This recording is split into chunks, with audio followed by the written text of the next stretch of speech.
ICC cricket বিশ্বকাপ হলো ক্রিকেটের সেই মহাযজ্ঞ যেখানে পুরো বিশ্বের বিভিন্ন দেশ একে অপরের প্রতিদ্বন্দ্বিতা করে থাকে সেরাদের সেরাকে নির্ধারণ করার জন্য। 1975 সালে প্রথমবারের মতো ক্রিকেট বিশ্বকাপ আয়োজন করে ক্রিকেটের সর্বোচ্চ নিয়ন্ত্রক সংস্থা আইসিসি। সময়ের সাথে সাথে ক্রিকেট বিশ্বে নতুন নতুন দল উঠে আসার পাশাপাশি বিশ্বকাপেও বহু নতুন দলের আবির্ভাব ঘটেছে যাদের বিশ্বকাপ মিশন খুব একটা লম্বা হয়নি।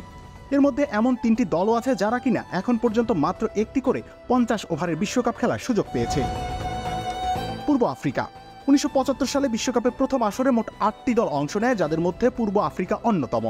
তারা ছিল টুর্নামেন্টের সেই দুটি দলের একটি যাদেরকে 6টি পূর্ণ সদস্য দলের সাথে খেলার আমন্ত্রণ জানায় আইসিসি। টুর্নামেন্টে গ্রুপ এতে ভারত, ইংল্যান্ড ও নিউজিল্যান্ডের সাথে যোগ দেয় আফ্রিকার এই দেশটি। পূর্ব আফ্রিকা নিজেদের প্রথম বিশ্বকাপ ম্যাচে নিউজিল্যান্ডের বিপক্ষে 181 রানে পরাজয় বরণ করে।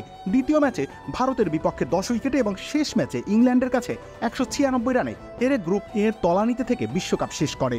এরপর 1989 সালে তাদেরকে নিষিদ্ধ করে আইসিসি।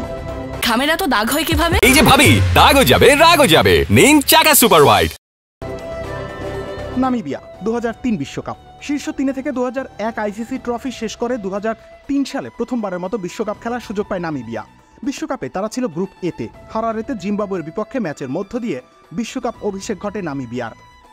এরপর একে একে অস্ট্রেলিয়া, ভারত, ইংল্যান্ড, পাকিস্তান ও নেদারল্যান্ডের বিপক্ষে খেললেও কোনো ম্যাচ জিততে পারেনি তারা।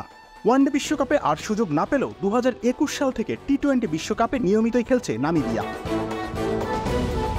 বারমুডা 2007 বিশ্বকাপ ক্রিকেটের বিশ্ব আসরে বারমুডার অভিষেক ঘটে 2007 সালে। সেবারই প্রথমবারের মতো ক্রিকেট বিশ্বকাপের আসর বসে ওয়েস্ট ইন্ডিজে। ওয়েস্ট ইন্ডিজের প্রতিবেশী দেশ হিসেবে গ্যালারি থেকে তাই বেশ ভালো সমর্থন পায় এই দ্বীপদেশটি। আসরে তারা প্রথম ম্যাচটি খেলে শ্রীলঙ্কার বিপক্ষে, যেখানে তাদেরকে 243 রানে হারায় শ্রীলঙ্কা। ভারতের বিপক্ষে নিজেদের দ্বিতীয় ম্যাচটি খেলতে নেমে আরও বড় পরাজয়ের সম্মুখীন হতে হয় বারমুডাকে। এবার তারা হারে 257 রানের বিশাল ব্যবধানে। যদিও এই ম্যাচে বিশাল শরীর নিয়ে স্লিপে ছাপ দিয়ে রবিন উথাপ্পার অবিস্মরণীয় এক ক্যাচ ধরে আলোচিত হন ডোয়াইন লেভেরক। আর নিজেদের শেষ ম্যাচে আগে ব্যাট করা বারমুডা 7 উইকেটে পরাজিত হয় বাংলাদেশের বিপক্ষে।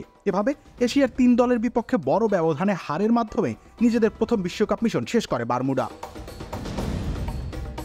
রবির ইসলাম রানী, খেলা 71।